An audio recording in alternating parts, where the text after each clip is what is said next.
Graças a Deus. Eu cumprimento os irmãos com a paz do Senhor. Cumprimento os irmãos com a paz do Senhor. Quem está feliz com Jesus hoje? Então encontre uma pessoa bonita do seu lado e dê um sorriso para ela. Ficou difícil? Se não tiver ninguém bonito aí embaixo, é só olhar aqui para cima, tá bom? Mas não é para mim não. Aqui você pode escolher, né? Tem o pastor Amauri, tem o pastor Dirnei, o pastor Cordeiro. São pessoas de Deus, homens que Deus tem abençoado. E eu estou muito feliz de estar aqui nessa linda festa nessa noite. Rever o pastor Amauri depois de tanto tempo. Os seus cabelos não eram brancos ainda, né? E nem os meus, né? Que bom rever o senhor. Deus lhe abençoe muito. Ao pastor Cordeiro, que foi me buscar no hotel e se mostrou uma figura tão simpática, um homem de Deus. Parabéns por essa linda festa. Deus abençoe a todos vocês. Quero cumprimentar aqui o prefeito da cidade, é o Aquiles, né? Mais uma vez estamos juntos, Deus abençoe. Como é que é o nome desse moço aqui? Lindomar, né? Lindomar está com a gravata bonita. Deve ter colocado em homenagem a mim, né, Lindomar? Depois a gente vai conversar no fim do culto, tá bom? Quero cumprimentar também aqui o deputado Kennedy, grande amigo de longa data. Essa semana ainda tivemos um trabalho juntos, Deus te abençoe. Que bom que você veio. E a deputada Giovana Sá, que é uma guerreira que representa o estado de Santa Catarina e a igreja evangélica em si, com muita maestria em Brasília. Você indo para Brasília foi um presente de Deus para nós. Deus te abençoe sempre. Alguém trouxe Bíblia nessa noite? Abra sua Bíblia comigo no livro do profeta Isaías, no capítulo de número 43.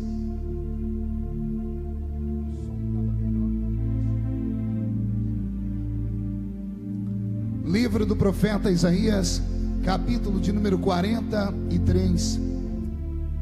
Deus está aqui. Veio algum pentecostal para essa festa? Eu não sei se vocês estão me enxergando, porque eu não enxergo ninguém daqui, né? E para ajudar, eu sou baixinho, eu vou subir em cima desse barco aqui, né? Ou vou pular dentro dessa lagoa e pregar dali de dentro. Eu sei que Deus está entre nós. Isaías 43 está escrito assim: mas agora, assim diz o Senhor que te criou, ó Jacó, e que te formou, ó Israel: não temas, porque eu te remi, chamei-te pelo teu nome e tu és meu. Quando passares pelas águas, eu estarei contigo. Quando passares pelos rios, eles não te submergirão.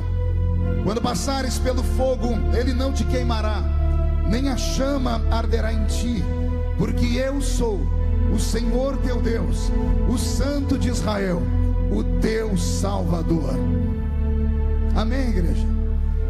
Feche a Bíblia, coloque no banco, na cadeira, e mais uma vez, pegue na mão da pessoa mais perfumada do seu lado.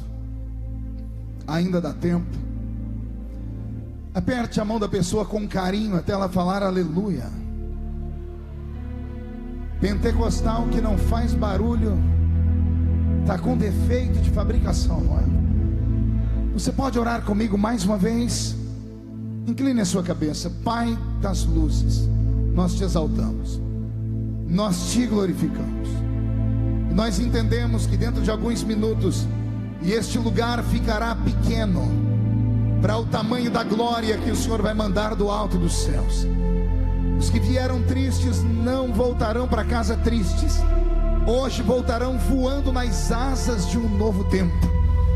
E antes que eu comece a ministrar a sua palavra, Senhor, eu lhe faço alguns pedidos. O primeiro é que o Senhor cerque esse estabelecimento, e num raio de 5 quilômetros, onde houver um demônio alojado, eu dou a esses demônios segundos para sumirem daqui, porque se não sumirem, serão queimados pelo poder da sua glória que aqui será derramada. Rasgue os céus sobre a cidade que venha nesta noite. Manda anjos de fogo descerem aqui na festa dos pescadores. Que estes anjos desçam trazendo brasas de fogo nas mãos. Comecem a esparramar essas brasas entre nós. E onde houver um crente cheio do Espírito Santo, pega ele nesta noite, Jesus, e mostra o caminho da verdadeira e poderosa adoração. Fala conosco, fica conosco. É o que eu te peço agora e sempre. E toda a igreja diz: os que podem, tomem o seu assento, dando um grito de glória a Deus bem alto, porque Jesus é merecedor de toda esta adoração. Querida igreja, noiva do Cordeiro, simpatizantes da nossa fé, amigos que vieram de perto, que vieram de longe, povo de Deus que está aqui dentro e os que estão aí fora assistindo pelos telões, o Senhor nos trouxe nessa noite para falar ao nosso coração de maneira sublime. A mensagem que Deus plantou no meu coração nesta noite é uma das mensagens mais lindas que o Senhor já me deu enquanto pregador da sua palavra. E olhe que eu tenho experiência pregando. Eu prego desde os 13 anos de idade. A bem da verdade que não pregava com 13 anos, com a experiência, com a graça, com o conhecimento que tenho hoje, no alto dos meus 44 anos. São 31 anos agarrado à minha mão a um microfone como esse, às vezes a um microfone ligado em um cabo, ligado em uma caixa de som, a caixa de som às vezes ligada em uma bateria de carro por ausência de energia elétrica, às vezes pregando com um megafone na mão e muitas vezes pregando com a garganta seca. E em nenhuma dessas vezes eu participei de alguma reunião onde Jesus tivesse faltado do culto. Pelo menos uns 3 crentes entenderam. Eu vou tentar melhorar a sentença para ver se todos compreendem. Eu quis dizer que desde criança até hoje eu não me lembro de nenhum culto que Jesus tenha sequer chegado atrasado em uma reunião. Muitas vezes, por motivo de força maior, somos obrigados a chegar no culto depois que ele começa. Às vezes, somos obrigados a ir embora antes do culto terminar. Mas Jesus nunca fez isso. Ele sempre chega quando o primeiro crente chega, e ele só vai embora quando o último crente vai embora. Salvo, é claro, quando ele encontra aqueles crentes que eu não sei se tem aqui em Penha. Lá em São Paulo a gente encontra aos montes. São aqueles crentes maluquinhos que amam emendar o culto numa vigília, porque se ele encontrar os vigilheiros, ele fica com eles até o sol raiar. Tudo isso porque ele deixou na sua palavra uma promessa. Ele disse: esta é a minha igreja, e as portas do inferno não prevalecerão contra ela. Se esta igreja está aqui, eu gostaria de ouvir esta igreja dar um grito de glória a Deus bem alto, bem forte.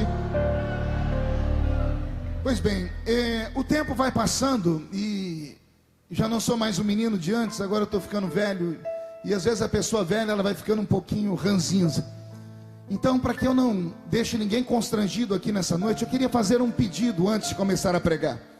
Os irmãos que estão em pé, que estão caminhando no meio desse estabelecimento, carregando cadeiras ou não, se puderem encontrar um lugar para se assentar, eu vou agradecer muito. E vou pedir para que os diáconos não mais se locomovam dentro desse lugar. Você só ande aqui dentro se você tiver com uma diarreia daquelas bravas, daquelas que nem Moseque resolva. Aí você tem liberdade para caminhar, para passear e correr para um banheiro. Fora isso, eu queria lhe fazer um pedido: não caminhe mais no meio desse ambiente. Isso aqui pode não parecer, mas é uma igreja nessa noite. E eu tenho certeza que os que vieram para cá vieram em busca de algo divino. E esse algo divino só vai descer se a igreja toda estiver ligada no mesmo espírito em que o pregador está. Posso ouvir um grito de glória a Deus por isso ou não? Certo, eu só vou esperar o irmão aqui na frente arrastando 3 cadeiras ali. Eu acho que ele vai colocar para as pessoas sentarem. E assim que essas pessoas sentarem, eu vou começar a pregar. Isso, tem uma irmã ali também mexendo nas cadeiras. Isso eu agradeço. Assim que eles pararem de se mover, eu vou começar a pregar. Muito obrigado. Ninguém mais ande aqui dentro. Ninguém mais. Inclusive essas crianças que estão andando no meio desse ginásio. Ô pastor, é tão bonitinho ver meu filho caminhar no meio do povo. Só a senhora acha, mãe. Mais ninguém acha. Tente fazer isso na presença de um juiz de direito. Tente fazer isso na presença de autoridades constituídas em outro ambiente. Nós não podemos perder para esses ambientes públicos. Nós somos um povo sagrado e consagrado a Deus. A igreja compreendeu o meu pedido nessa noite? Pregar não é difícil. Ainda ontem eu pregava em um evento. Nós tínhamos pelo menos umas 30 mil pessoas em Goiânia, e eu falava sobre isso. Eu dizia que pregar não é difícil. Basta ter uma boa memória, uma retórica impecável, e é claro, depende de uma graça divina. Mas mais difícil do que pregar é colocar o povo em atitude de adorar a Deus, é conseguir cativar a mente do povo e fazê-los entender que eles não estão em um teatro, que não estão em um cinema, que não estão em uma praça pública. Eles estão neste momento na presença do Deus de Israel. E antes de começarem a pregar aqui, permita-me dar aqui um ensinamento. Entrar na igreja não é difícil, todo mundo entra na igreja, principalmente se a porta da igreja estiver aberta. Aliás, a dia desses eu participei de um culto que até um cachorro assistiu o culto. Ele viu a porta aberta e entrou dentro da igreja. Entrar na igreja, qualquer um entra. Eu quero ver entrar dentro do culto. Não entendeu? Vou desenhar.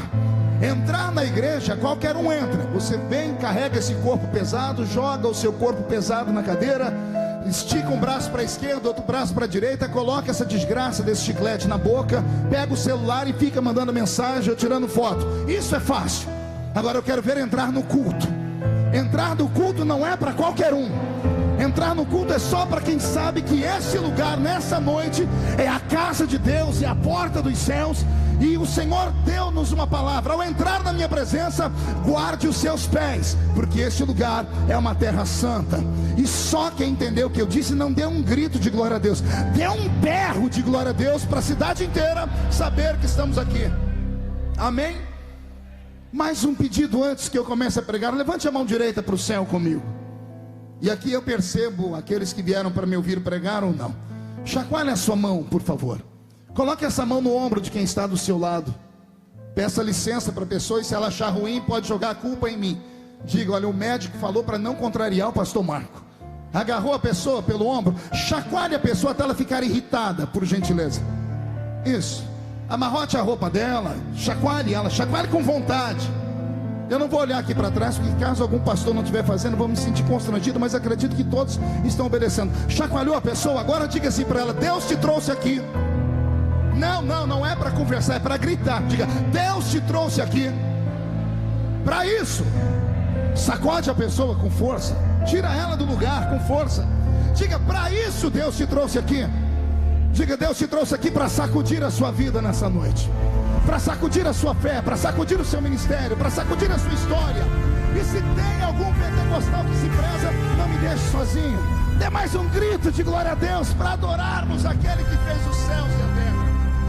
Oh, aleluia. Eu acho que agora nós estamos nos entendendo. Querida igreja, há muito tempo eu não tinha uma experiência como a que eu tive hoje aqui nesse altar. Por isso eu tenho liberdade para fazer o que estou fazendo, e tenho certeza que estou debaixo da autoridade divina. Eu entrei aqui dentro com uma palavra que o Senhor plantou no meu coração no hotel nesta tarde, enquanto eu orava. E o Senhor disse: vou fazer algo lindo através desta palavra. Todavia, quando eu vi esse lindo jogral aqui, vi esta arca subir aqui, me deu uma vontade tão imensa de dar um ensinamento sobre aquele utensílio, de falar como ele foi fabricado, de tentar entender como é que homens, 6 no máximo, conseguiam carregar aquela arca. Há quem diga que eram 8, outros dizem 4. Eu quero ficar com o número maior de 8 para carregar aquela arca, porque embora ela fosse feita de madeira e pintada de ouro, aquela tampa por cima dela era de ouro maciço, e não tem um metal tão pesado quanto o ouro. A tampa daquela arca pesava em torno de quase meia tonelada. E eu queria saber onde é que 4 homens arrumavam força para carregar aquele utensílio ali. Então meu coração foi tomado por uma emoção, e eu comecei a procurar aqui na Bíblia o respaldo para pregar. E quando eu estava terminando de pegar o texto, fechei os olhos e disse: Senhor, vou pregar sobre a arca. Deus tomou uma serva dele que veio saltitando por aqui. Eu não sei se você viu. Tem crentes que não acreditam mais nisso. Tem crentes que começam a rir. Tem uns que até dizem: por que é que não impediram ela de subir ali em cima? Não, essa serpa, ela veio nas asas do vento. Chegou aqui no meu ouvido e disse assim: meu filho, é para pregar o que eu coloquei no seu coração, não é para mudar a mensagem, porque eu quero fazer uma obra linda nessa noite. Eu tenho pessoas que precisam ouvir o que você vai pregar aqui. Então Deus ainda fala. Eu não estou num ambiente comum. Se você não gosta desse tipo de palavra revelada, se você não gosta de Pentecoste, se você não gosta de barulho, pelo horário dá tempo de você ir para casa ainda. Você ainda dá tempo de chegar em casa e assistir o Corujão. Se ficar comigo nessa noite, você não vai ver coruja aqui dentro, mas você corre o risco de ver a pombinha do Espírito Santo sobrevoar esta festa, e o Senhor trazer o Pentecoste sobre nós. Eu ainda faço mais um pedido antes de pregar. Se houver mulheres do círculo de oração aqui, eu invoco em nome de Jesus e conclamo essas senhoras para começarem a falar com Deus, para que Ele possa me dar inspiração para trazer esta mensagem, porque eu só vou largar esse microfone a hora que eu entregar tudo que Deus me mandou falar. Não sei se termino às 11, se termino à 1 da manhã. Aqueles que ficarem vão receber, os que não quiserem, a porta da rua é serventia da casa. Mas se ficar, me ajude a fazer o culto, me ajude a adorar a Deus. Os pentecostais, pergunto de novo, vieram para esta festa? Então dê mais um grito de glória para empolgar o coração do pregador. Graças a Deus. Abrir a Bíblia Sagrada no livro do profeta Isaías é uma aventura. É uma aventura porque Isaías é o maior de todos os profetas do Velho Testamento, em volume de profecias. O seu livro tem 66 capítulos. E há alguém que diga que o livro de Isaías é muito parecido com a Bíblia protestante. Na verdade, há quem diga que o livro de Isaías é uma mini Bíblia. E se você me perguntar o porquê, já lhe digo. A Bíblia protestante, a minha Bíblia e a sua, ela tem 66 livros. Assim o livro de Isaías tem 66 capítulos. Até aí tudo bem, mas a diferença ou a semelhança está dentro do conteúdo. A Bíblia Sagrada, minha e sua, é dividida entre Velho e Novo Testamento. O Velho Testamento tem 39 livros e o Novo Testamento tem 27 livros. O livro de Isaías também pode ser dividido em 2 tempos. Do primeiro capítulo ao capítulo 39 eu tenho uma mensagem divina. Do capítulo 40 até o capítulo 66 eu tenho uma mensagem completamente aversa da primeira parte do livro. O primeiro livro da Bíblia Sagrada, ou melhor, o Velho Testamento, a primeira parte da Bíblia Sagrada, foi escrito para Israel. O Israel que está lá no Oriente Médio. Toda a história do Velho Testamento compreende o tempo da existência do povo eleito pelo Senhor, que vieram da raiz de Arão, que tudo se inicia lá em Ur dos Caldeus, com o descendente de Terá, e vem até a formação do reinado de Israel, e com os descendentes de Jacó. Os primeiros 39 livros da Bíblia, o Velho Testamento, falam de Israel. Todavia, quando atravessamos o livro de Malaquias e entramos pelo livro de Mateus, encontramos uma nova mensagem. Os outros 27 livros do Novo Testamento não foram escritos para aquele Israel que está no Oriente Médio, mas o apóstolo Paulo, ele sabe e conhece para quem é que os livros foram escritos, e ele coloca um apelido nesse povo. Se o Velho Testamento, diz ele, foi escrito para Israel, o Novo Testamento foi escrito para um tal Novo Israel. E o Novo Israel é apenas um apelido para esta igreja linda que está aqui me ouvindo pregar a palavra nesta noite. Ora, assim também no livro do profeta Isaías, os primeiros 39 capítulos do livro da angústia. Se você já estudou como eu estudei, com apuração, você deve ter temido e tremido como eu tremi. Os primeiros 39 capítulos do livro de Isaías são cheios de ais, são cheios de uis. Parece que Deus tem em uma mão um chicote e na outra mão tem ele um cajado, e ele está irado. Ele está olhando para a nação de Israel, está tentando resgatar o coração deles, e ele está furioso, ao ponto de Deus mandar um recado para a nação assim: eu tenho um povo que tem olhos e não vê.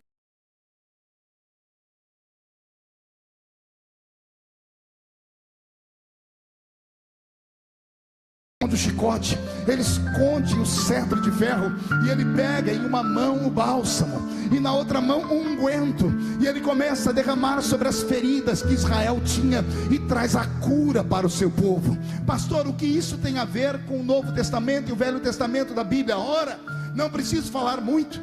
Muitos aqui estudam em escola dominical e sabem muito bem que o Velho Testamento traz a figura de um Deus irado para todos nós. É o Deus do olho por olho, do dente por dente. É o Deus que, quando vai falar de pecados, deixa qualquer ser humano com vontade de entrar em um buraco e desaparecer, porque ele diz assim: que a alma que pecar, esta morrerá. Que o salário de todo pecado é a morte, todo homem sabe disso. Que todos pecaram e destituídos estão da glória divina, todo mundo sabe. O Velho Testamento traz para nós a figura de um Deus que punia o homem na carne quando esse homem caía em desgraça e pecados. Assim como os primeiros 39 capítulos de Isaías, o Velho Testamento inteiro é um testamento de dor, de angústia e de puxão de orelha. Todavia, assim como os 27 capítulos de Isaías para frente, Deus está mudado. O Novo Testamento também começa com a história de um Deus mais amoroso, de um Deus que olhou para Israel lá no Oriente Médio, mas eles não o quiseram. E eu vou deixar o apóstolo João contar para nós como foi essa história, esta epopeia. João disse: ele veio para os seus no Oriente Médio, mas os seus não receberam. Ao invés de Deus colocar um ponto final na salvação, não, ele tira o olhar do Oriente e olha para o Ocidente, e no futuro ele enxerga você e a mim, e então ele abre uma oportunidade de salvação. E João termina dizendo: ele veio para os seus, mas os seus não receberam, mas a todos quanto receberam, deu-lhes o poder de serem feitos filhos de Deus. Deixe-me dar aqui um exemplo do que eu estou pregando, para ver se eu conquisto a sua alma. Quando Deus olha dos céus para este mundo, ele só contempla dois tipos de seres humanos. Deus não contempla 3, nem 4, nem 10. Muitas pessoas vão dizer: não, pastor, nós vivemos num mundo plural, num mundo diverso. Temos pessoas de todas as cores, tribos, línguas e nações. Temos pessoas de diversos sexos, e hoje mais ainda, pessoas com uma infinidade de sexualidades que não dá nem para falar de tanta nomenclatura que é. Isto na visão do homem. Mas o meu Deus, quando olha do céu para a terra, ele só contempla dois tipos de pessoas aqui.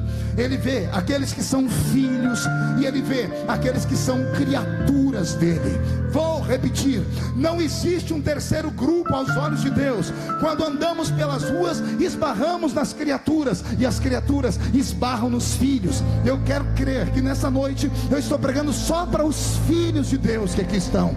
Pastor, como é que eu sei que eu sou filho? Se o seu nome estiver escrito no livro da vida, se você estiver sentindo a presença dele aqui agora, se enquanto eu prego os seus olhos têm desejo de marejar, e a sua boca tem vontade de adorar o nome dele, e o seu corpo reverbera a presença dele, é sinal de que você é um filho, como eu sou filho daquele que criou os céus e a terra. Todavia, se você está aqui no nosso meio, se diz ser filho dele, mas não sente a presença dele, é hora de começar a rever os seus conceitos e os seus valores.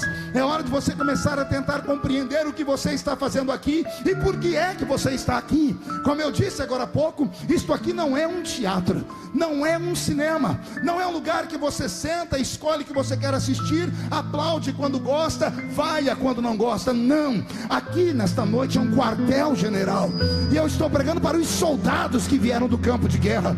Alguns estão feridos porque passaram pelo vale da sombra da morte, outros são soldados que não são de infantaria, são soldados que vivem apenas na área burocrática. Tais soldados nunca vão compreender o que é o fervor de uma batalha, mas esses soldados que carregam cicatrizes, e soldados que eu vim pregar nessa noite, para os soldados que precisam de unguento sobre as suas feridas. E se você acredita que Deus ainda cura, dê mais um grito de glória a Deus, por gentileza. Então, abrir o livro do profeta Isaías, como eu disse, é uma aventura. E a sorte desta linda igreja e desse pregador é que Deus não me mandou pregar a primeira parte do livro de Isaías, porque eu também não teria medo, eu não teria nenhum tipo de constrangimento ou vergonha. Eu falaria as verdades do Senhor, doesse a quem doesse, custasse a quem custasse. Mas aprove a Deus olhar para esta festa dos pecadores aqui em Penha, e o Senhor encontrar o seu coração sangrando, machucado, chorando. E o Senhor, por piedade, inspirou esse pregador para pregar na segunda parte do livro, na parte onde Deus está feliz, na parte onde Deus está apaixonado. E quando Deus está apaixonado, Ele faz aquilo que todo apaixonado faz. Todo apaixonado faz promessas, promessas extravagantes, promessas fantásticas e fortes. E o Senhor me trouxe nesta noite apenas para relembrar a todos que aqui estão, que Ele é um Deus que, quando fala, cumpre tudo aquilo que Ele fala. Passe o tempo, passem as pessoas, mude os governos, mude os líderes de igreja, mudam os costumes, as doutrinas, mas a palavra dele nunca muda, porque Deus é eterno para todo sempre. E digo isso falando amém. Quando eu abro a Bíblia no capítulo 43 de Isaías, eu vejo Deus olhando para Isaías apaixonado e dizendo: Isaías, eu tenho só um povo na terra. Eu não tenho 2, nem 3, nem 10. É apenas um povo. E para esse povo eu tenho palavras para falar. Todavia, eu conheço o temperamento e o coração de cada um deles. Conhecendo o temperamento e o coração de cada um deles, eu só posso falar para cada um deles aquilo que cada um deles é capaz de perceber, sentir e aceitar. Preste atenção no que eu estou dizendo. Eu estou tentando interpretar para vocês o pensamento de Deus. Deus não é como o homem, que quando olha para todos, pensam que todos pensam de maneira igual. Deus, quando olha para esta multidão, Ele consegue separar um a um. Ele consegue ouvir o batimento cardíaco de cada ser humano que aqui está. Ele consegue perceber os sentimentos de todos os que aqui estão e ao mesmo tempo. E por isso, a sua palavra é extremamente reveladora. Porque o pregador prega em uma direção e acaba acertando todos ao mesmo tempo. Na verdade, não é o pregador, é o Espírito Santo que o inspira. Porque só o Espírito Santo convence o homem da justiça, do juízo e do pecado. Mas Deus está dizendo no capítulo 43, Isaías: eu tenho só um povo e eu amo esse povo, porque esse povo, mesmo tendo 1 milhão de defeitos, eles são apaixonados por mim também. E quando se arrependem, eles dançam, eles louvam, eles se entregam, eles sacrificam, eles clamam, eles oram. E quando isso acontece, o meu coração fica extremamente feliz. Então eu quero que você olhe para esse povo como se fosse apenas um. Todavia, existe no meio desse único povo aqui eu tenho 2 grupos que têm que ser separados através da palavra. Para cada grupo desses eu posso fazer uma promessa. E as promessas que eu faço para um grupo, não posso fazer para o outro grupo, porque eu respeito o temperamento, eu respeito a inteligência, eu respeito o estado de experiência, eu respeito o nível de conhecimento que eles têm ao meu respeito. E já começo aqui a tentar interpretar para fazer você compreender o que eu quero falar. Nós estamos, por exemplo, em uma igreja pentecostal. Nós estamos aqui com um grupo de homens e mulheres que acreditam no batismo com o Espírito Santo, nos dons de línguas, que acreditam em interpretação de línguas, que acreditam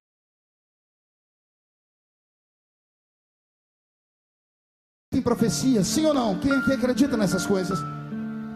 Todavia, se você agora olhar para a sua esquerda e para a sua direita, bem rápido, você vai pegar uma pessoa que está aí do seu lado, ou abrindo a boca de sono, ou já chorando, sentindo a presença de Deus.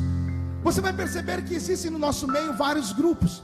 Nós temos aqui grupos que, pelo amor de Deus, já olharam para o relógio 20 vezes, porque o demônio das 9 horas já catou eles umas 4 vezes. E eles não veem a hora do culto acabar para ir para casa para assistir o Big Brother, apesar que acabou, vai ter uma reprise. Ou querem ir para casa assistir a novela, ou querem ir para a praça, ou querem comer pizza, outras coisas mais. São pessoas que vêm para a igreja porque estão acostumadas de vir. Todavia, tem outras pessoas que, se pudessem nessa noite, teriam trazido o colchão da sua cama para esse lugar, porque a vontade deles não é participar do culto, a vontade deles era habitar aqui dentro desse lugar. A pergunta que eu faço é: por que existem tantos temperamentos diferentes no nosso meio? Ora, cada ser humano é um universo, cada cabeça é uma sentença, e cada vida tem a sua própria experiência.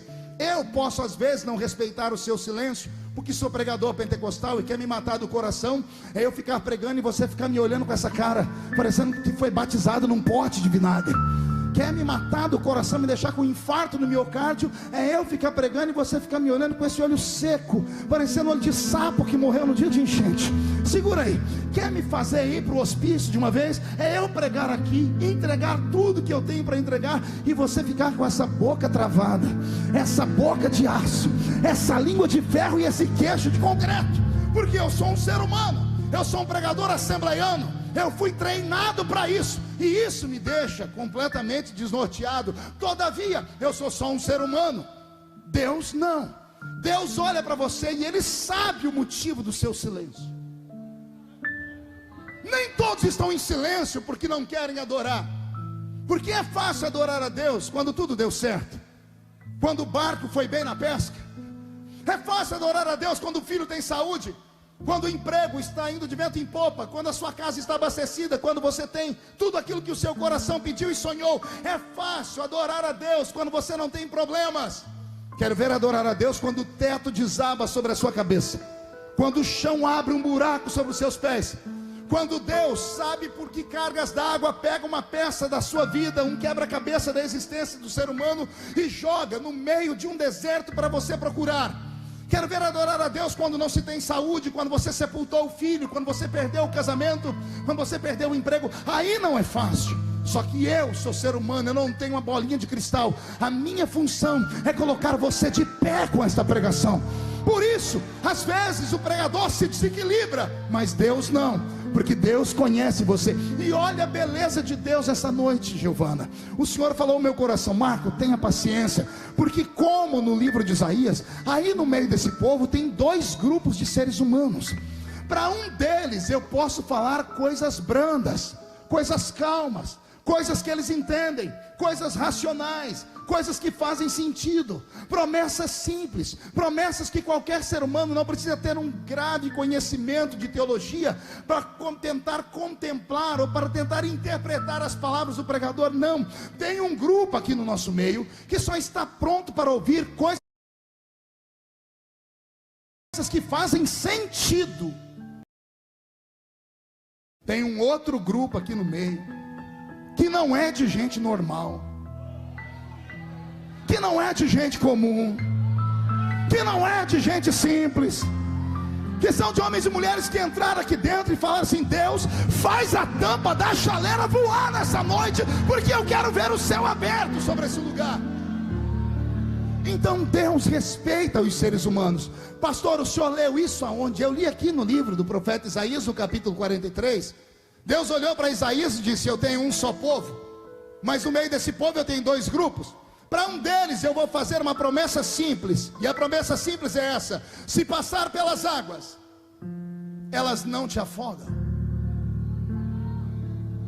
É uma promessa comum, e já já eu explico por quê. Mas Deus não para por aí. O Senhor diz assim: Isaías, mas tem um outro grupo no meio desse povo que não são normais, e para esses eu posso fazer uma promessa um pouco mais pesada. E a promessa para esses é essa: se passar pelo fogo, a chama não vai queimá-los. Meu corpo está inteiro arrepiado nesse lugar. Olha o que eu ouço pela boca e pela vontade de Deus. Deus está dizendo: Isaías, o meu povo será dividido em dois grupos. Para um deles eu vou falar assim: se passar pelas águas, elas não te afogam. Para o outro grupo eu vou dizer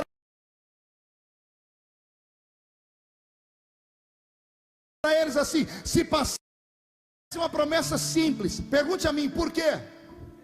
Só falo se todo mundo perguntar. Porque é uma promessa pela qual todo ser humano costuma passar.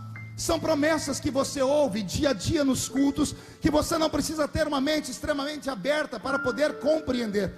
Veja, não adiantou eu falar, né? Olha só, as crianças estão correndo aqui na frente. Eu fiz um pedido, eu fiquei 10 minutos falando aqui.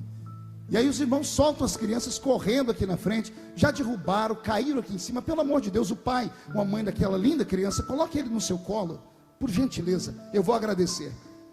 É a última vez que eu peço isso. É a última vez, prometo. Posso ouvir um glória a Deus da igreja ou não?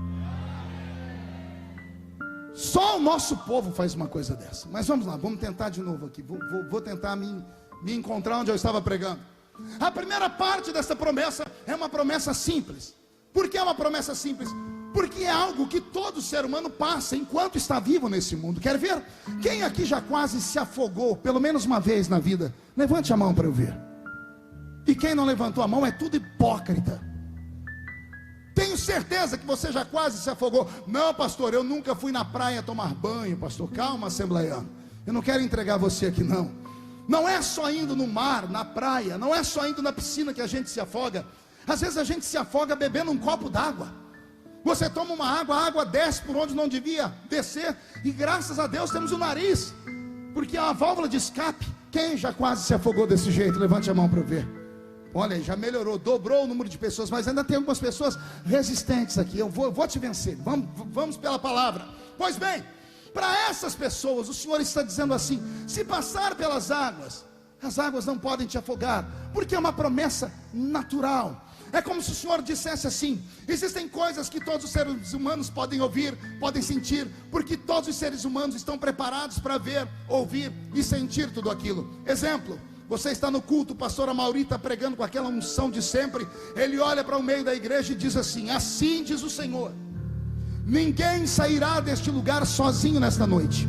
todos sairão escoltados pelo anjo do Senhor, que acampa ao redor daquele que o teme e livra de todo mal. Deixe-me te fazer uma pergunta: por que é que você deu glória a Deus? Busque uma resposta dentro de si mesmo. Eu só recitei uma possível sentença. Eu só disse que quando você sair por essa porta, você não vai voltar sozinho para casa. O anjo do Senhor estará ao seu redor. Por que é que automaticamente a igreja levantou e disse glória a Deus? Há uma explicação para isso, e eu vou te dar essa explicação cientificamente. Atrás da sua cabeça, bem aqui no alto do cocoruto, você tem um aparelhinho chamado cerebelo. O cerebelo é um órgão do nosso cérebro. Dentro do cerebelo estão armazenadas todas as nossas experiências, todas as nossas memórias. E às vezes as nossas memórias são atiçadas, são atinadas pelos 5 sentidos que Deus nos deu. Quer seja ele olfato, visão, audição, tato e paladar. Com esses 5 sentidos, às vezes, estamos andando na rua, sentimos um perfume, a nossa mente busca memórias lá de trás. Ouvimos uma música, e a música nos traz a lembrança de um culto. Comemos uma comida, e lembramos da velha mamãe ou da comida da vovó. Não é assim que acontece conosco. Por que é que nós lembramos? Porque todas as memórias que você teve na sua história estão armazenadas aqui na sua cabeça, e às vezes elas são atinadas ou atiçadas por esses 5 sentidos. Ora, quando eu disse que se você sair daqui e vai para casa escoltado pelos anjos, o seu cerebelo, o seu inconsciente foi ativado. Ao ser ativado, ele recebeu a seguinte mensagem: pode acreditar nisso aí, porque isso aí é verdade. Porque você conhece alguém que já foi livre de algum tipo de acidente. Muitas pessoas chamam de sorte, nós chamamos de cristocidência. Muitas pessoas dizem que foi obra do acaso, mas nós sabemos que na vida do crente nada acontece por acaso. Ou Deus manda, ou Deus permite. Então tudo tem um porquê. Então aquele livramento foi algo divino. Quando eu disse, se você sair daqui escoltado pelos anjos, você sairá abraçado por Deus, a sua alma ficou feliz, porque o seu inconsciente gritou com o seu espírito dizendo, acredite nisso, porque é uma promessa que já aconteceu na vida dos outros. Se aconteceu na vida dos outros, acontecerá na sua também. Amém por essa palavra? Mas preste atenção.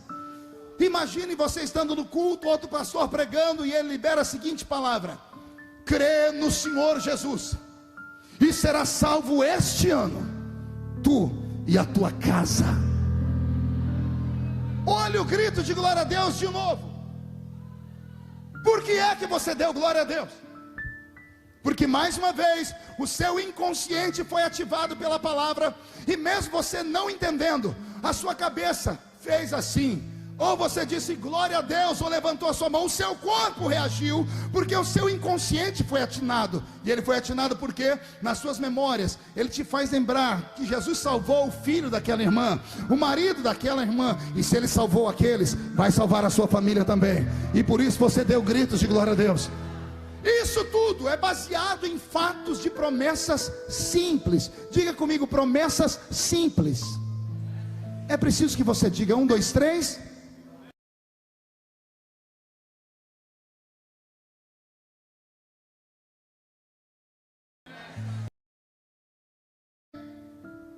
Naquilo que eles podem tocar, naquilo que faz sentido, são promessas naturais. Então Deus está dizendo, Isaías, eu tenho uma parte do meu povo que eu respeito eles, porque eles ainda estão no jardim de infância do Espírito. São homens e mulheres que são neófitos na fé. Neófito na fé não é alguém desviado, não, é alguém que recém-nascido. São pessoas que mesmo estando no nosso meio há 10, 15, 20 anos, nunca teve paixão pela palavra, ao ponto de tentar descobrir nelas segredos divinos. E por isso que quando ouve alguma coisa que é um pouquinho mais além, ficam com um pé atrás. Para essas pessoas, o meu Deus está falando nessa noite, fique tranquilo, eu não vou extrapolar o seu limite de pensamento. Eu vou falar para você só aquilo que você é capaz de absorver e entender. Amém, igreja? Só que aí Deus extrapola.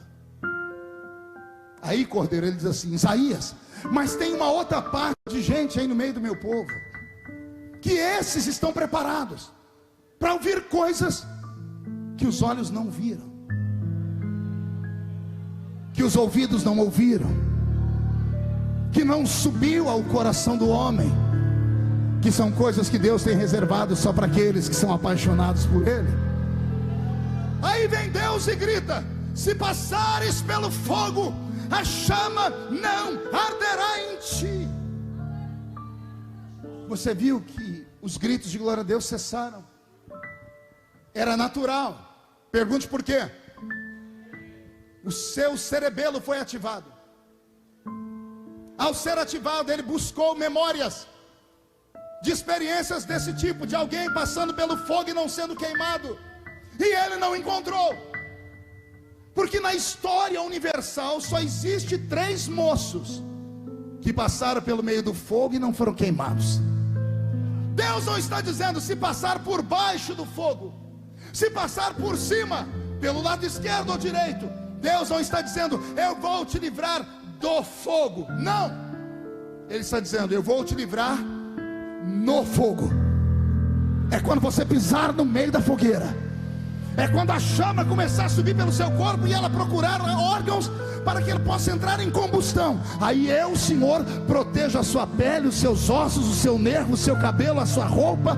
Não deixo nenhum fio de cabelo da sua cabeça ser queimado.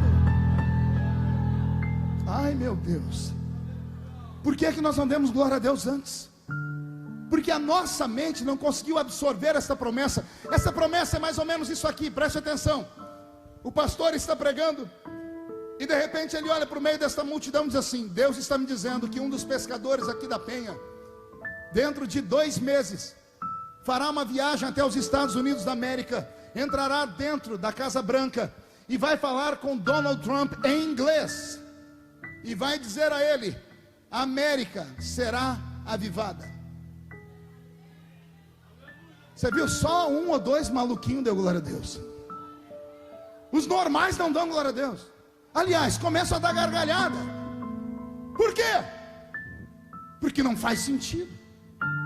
É uma coisa louca, é uma coisa anormal, é uma coisa absurda.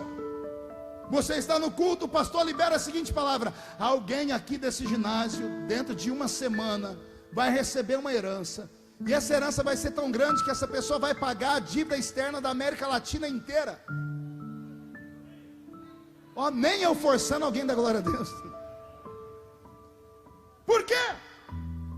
Porque o seu inconsciente foi ativado e ele disse assim: isso aí não pode ser verdade, isso aí não vai acontecer, porque não é normal. E aí vem Deus nessa noite e usa esse pregador para dizer, com todo respeito aos que gostam de promessas simples, eu vou começar a pregar só para os malucos agora.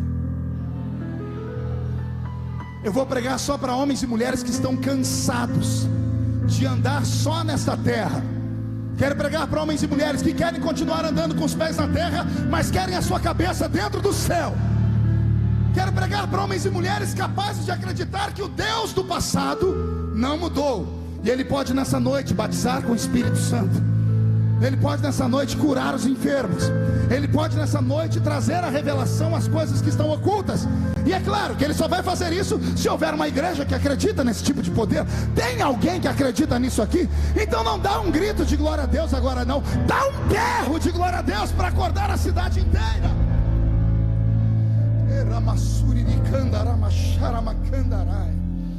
Eu estava pregando há alguns dias atrás lá em Belo Horizonte, na igreja Batista da Lagoinha, da família Valadão.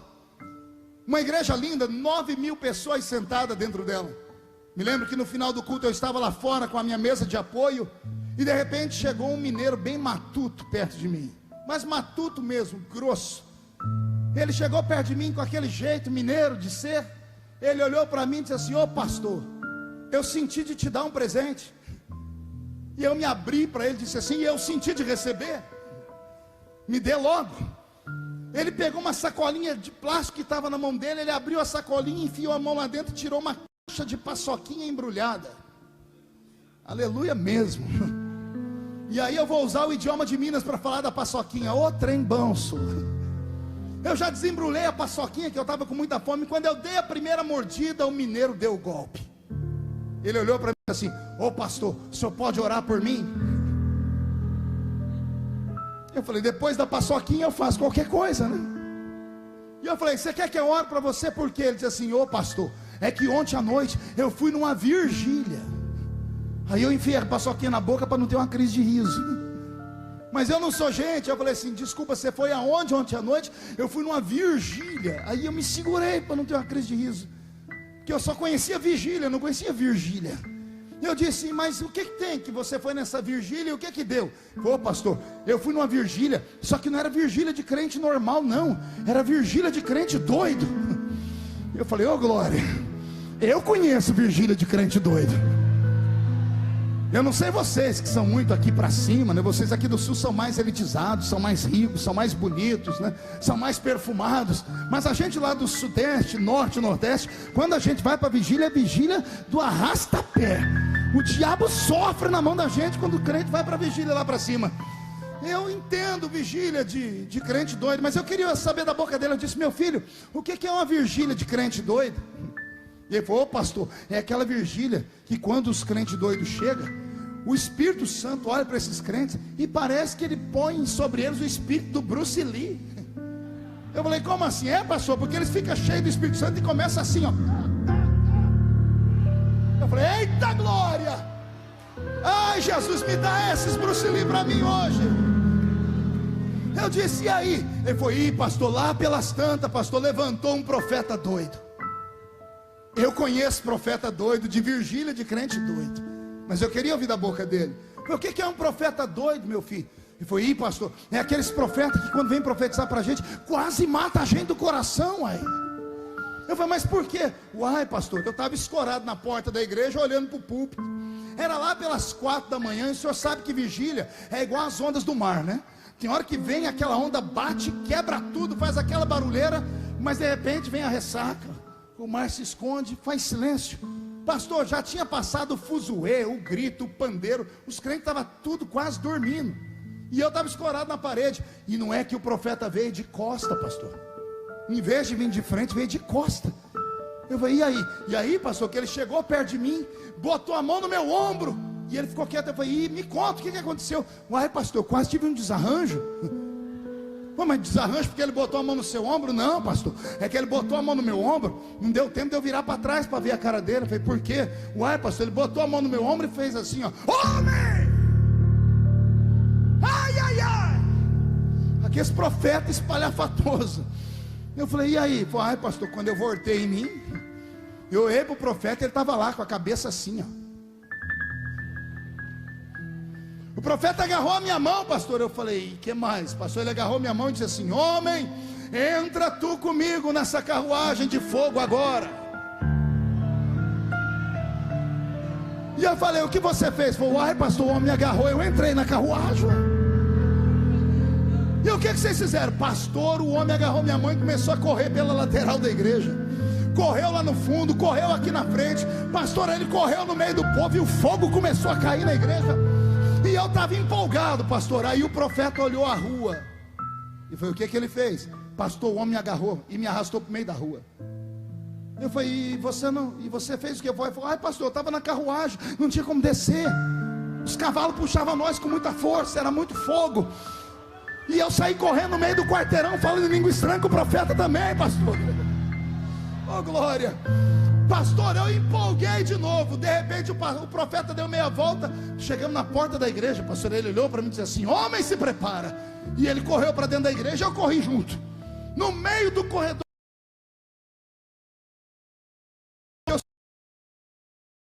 em mim, eu olhei para trás para ver o profeta. Estava o profeta com a mão na cintura, o outro dedo assim e fazendo assim com a cabeça. E eu falei, e o que ele falou? Ele disse assim, homem, olha o que eu faço. Eu te tomo pela mão direita, eu te tiro daqui e eu te levo para ali, te levo para lá, te levo para cá, te dou uma volta pelo ministério e te levo ao redor do mundo. E te trago de volta. Agora olha à sua frente e contempla a rampa do Palácio do Planalto, porque vou eu te fazer sozinho subir. e ficar ao lado dos príncipes e dos reis da terra, porque quando faço, ninguém me impede, diz o Senhor. Eu também dei glória a Deus como vocês estão dando, mas eu olhei para a cara do mineiro, ele teve uma crise de riso, que a barriga dele balançava. Eu deixei ele rindo, enfiei a mão no meu paletó e peguei um cartão de visita, anotei o número do meu celular e estiquei para ele. Quando ele catou o cartão, ele parou de rir e falou: ô pastor, o que é isso? Eu disse: é o número do meu celular particular. E ele: nossa, eu vou ter seu número. Eu disse: vai. Aí ele falou assim: para quê, pastor? E eu disse para ele: para quando você subir a rampa do palácio, lembra de mim quando entrar no seu reino. Lembra de mim quando você estiver entre os homens e mulheres importantes desse mundo. E eu esperava que ele desse um glória a Deus como vocês deram, mas ele não fez isso. Ele abaixou a cabeça dele. Quando ele levantou a cabeça, pastora Teri, os olhos dele estavam cheios de lágrimas. E ele disse assim para mim: pastor, o senhor acredita nisso? E eu falei: no quê? O senhor acredita que eu um dia vou viajar o mundo todo?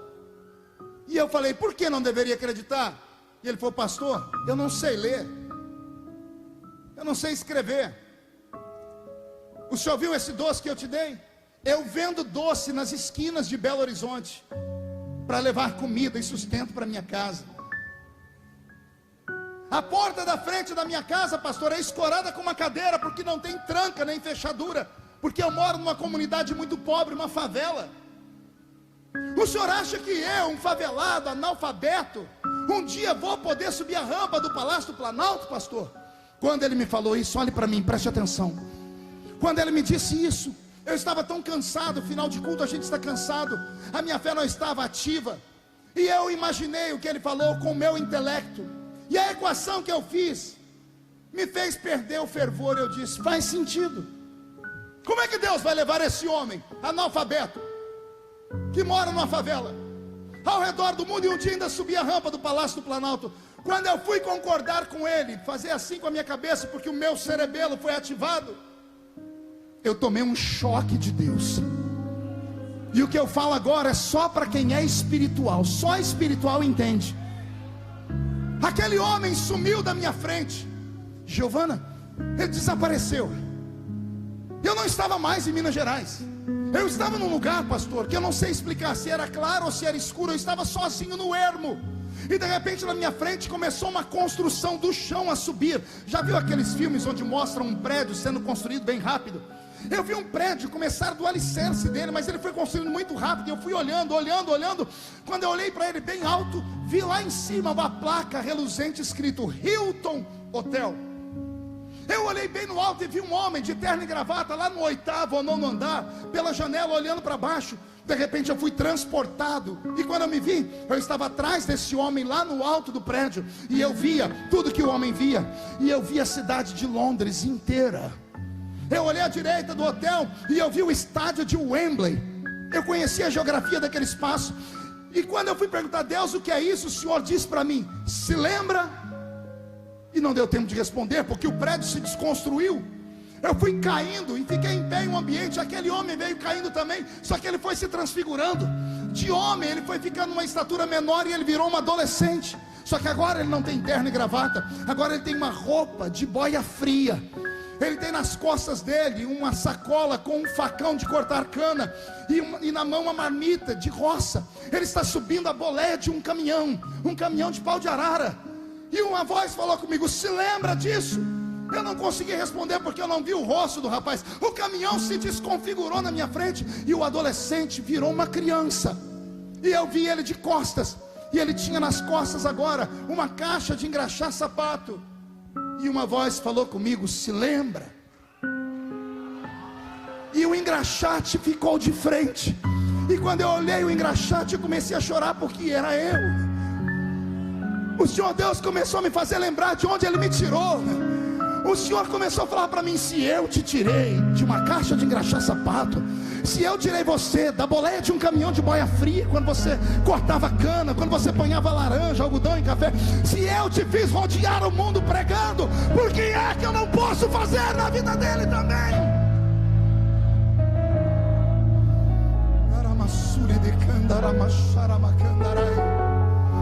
Oh, aleluia. Eu tive uma crise de choro. A visão voltou ao normal e estava. Eu levantei o queixo daquele homem. Eu agarrei ele pelo ombro e disse para ele: pare de chorar. E disse para ele: se foi o meu Deus que falou contigo, o Deus que fez a estéril ser mãe de filho, o Deus que pavimentou um caminho no meio do mar para Israel passar a pé enxuto, o Deus que transformou as moléculas de um machado de ferro para flutuar em cima das águas, o Deus que fez o relógio de Acai girar ao contrário, o Deus que colocou palavras na boca de uma jumenta para profetizar, o Deus que deu 15 anos de vida a um rei condenado à morte. Se foi este Deus que falou, quem viver verá para ver as promessas se cumprirem na sua vida.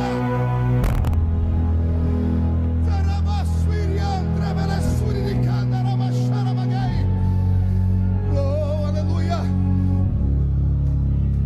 O Senhor falou comigo no hotel: vou arrastar para esta festa homens e mulheres que há muito tempo não choram, não se alegram, porque são vítimas do tempo. Vítimas do tempo. Salomão disse assim: a esperança demorada, ela enfraquece o coração. Quando você entrar em um culto de igreja pentecostal, acostumada com glórias a Deus e aleluias, e perceber um silêncio sepulcral, entenda que ali dentro estão homens e mulheres que deveriam estar vivendo, mas não vivem, estão em estado de coma. Pregar para vivos é uma coisa, pregar para pessoas que estão meio vivo e meio morta é outra. Entenda que uma pessoa que está em coma, ela não está morta. Aliás, ela não é cega, mas mesmo de olhos abertos ela não enxerga nada. Ela não é muda, mas por estar em um estado de coma, a sua boca não reage. Ela não é paralítica, mas as suas pernas não se movem. Ela não teve um derrame, mas os seus braços não funcionam. O meu velho pai ficou em coma 4 dias. E eu me lembro quando cheguei no último dia do seu estágio de coma, entrei no quarto, os olhos dele não paravam de se mover, iam de um lado para o outro abertos. Doutor Mário estava cuidando do meu pai. Eu disse: doutor, os olhos do meu pai estão se mexendo. Ele disse: não, é só uma reação psicossomática do cérebro. O olho está aberto, mas ele não enxerga. O braço não se movimenta, as pernas não se movimentam e a boca não fala. Eu disse: então quer dizer que eu perdi o meu pai? O doutor disse: não, tem uma coisa que sobra para aquele que está em coma. Eu disse: o que? Ele ouve.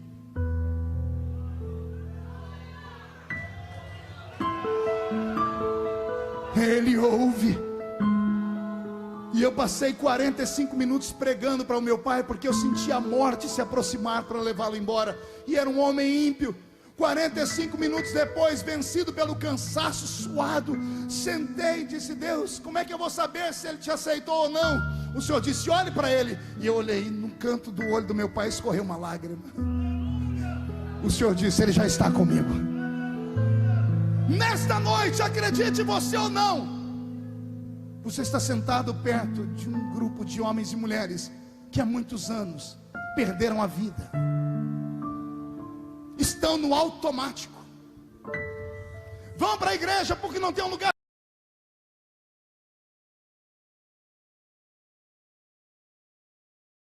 melhor para crente.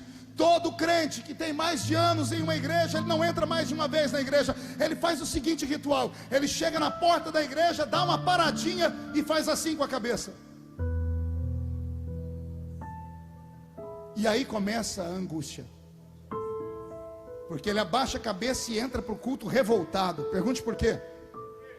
Ele já sabe quem vai pregar. Mas tem coisa pior do que isso. Ele sabe o que a pessoa vai pregar.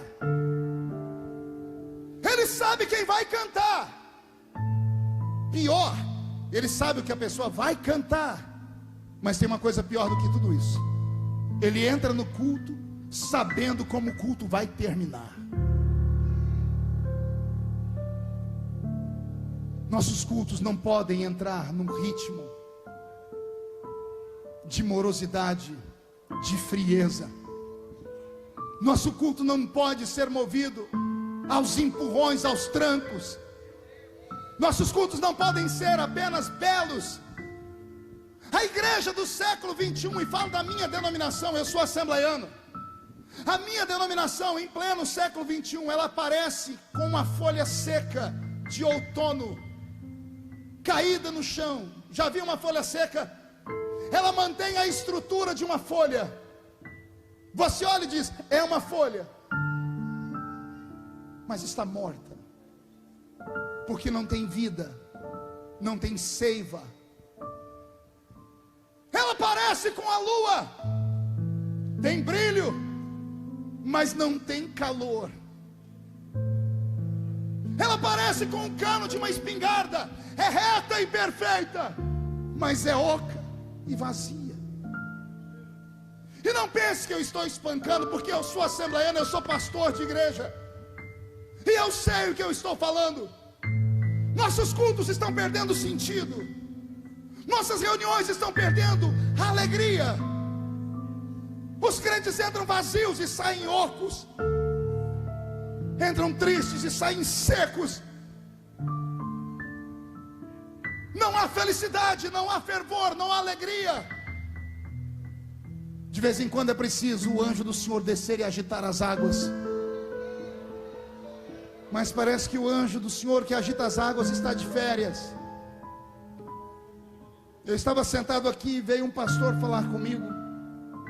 Já não me lembro do rosto dele. E ele me disse, você se lembra há 20 anos atrás, quando você pregou em Laje, Santa Catarina? Eu falei, é muito tempo para eu lembrar. Aí ele me lembrou do episódio, eu disse, você deu um pulo de cima do púlpito. Cadê o pastor que falou? Está aqui. Quanto mede aquele púlpito? 3 metros. 3 metros de altura. E eu dei um salto em cima daquele púlpito. Meu Deus do céu. Eu acho que eu quebraria a perna se fosse hoje. E ele disse que eu corri até onde ele estava. E Jesus batizou ele com o Espírito Santo. E ele veio dizer que hoje ele é pastor aqui na cidade de Penha. Mas o senhor não sabe quão criticado eu fui por causa daquele pulo. Foi assunto na convenção de Santa Catarina. Sabe por quê? Porque nós entendemos e achamos que Deus trabalha com forma. E Deus não trabalha com forma. Deus trabalha com formas. Vou repetir: Deus não trabalha com forma. Maldito é o homem que diz assim: eu sei tudo sobre Deus, eu sei exatamente como Deus opera. Seja anátema tal homem. Eu não conheço nenhum homem que tenha tido fôlego suficiente para entrar no rio do avivamento e conhecer as suas profundezas. Vou repetir: eu não conheço um homem, uma mulher que tenha jejuado o suficiente, orado o suficiente, se separado o suficiente para conhecer os segredos de Deus. Oxalá Deus se revele para alguém aqui nessa noite. Quem sabe aí no meio dessa multidão tem alguém que, assim como eu, quando era criança, entrava numa reunião como essa e eu queria ver Deus falar, eu queria ver o céu se romper, eu fazia jejuns e orações para ver coisas extraordinárias acontecer. Eu não sei se tem alguém assim, porque se tiver, oxalá Deus te visite nessa noite. Oxalá Deus te visite nessa noite. As pessoas perguntam para mim: como é que você aguenta as lutas que você passa? Porque as minhas lutas geralmente são violentas e acabam indo para na Rede Globo. Já falaram para mim: por que você não deixou a igreja, a sua denominação? Porque em 2013, quando eu passei aquela luta sozinho lá em Brasília, Giovana ainda não estava lá. 30 dias como um leproso dentro da Câmara dos Deputados, e nenhum deputado evangélico, que nós éramos em 60, tinham coragem de ficar perto de mim naquela briga.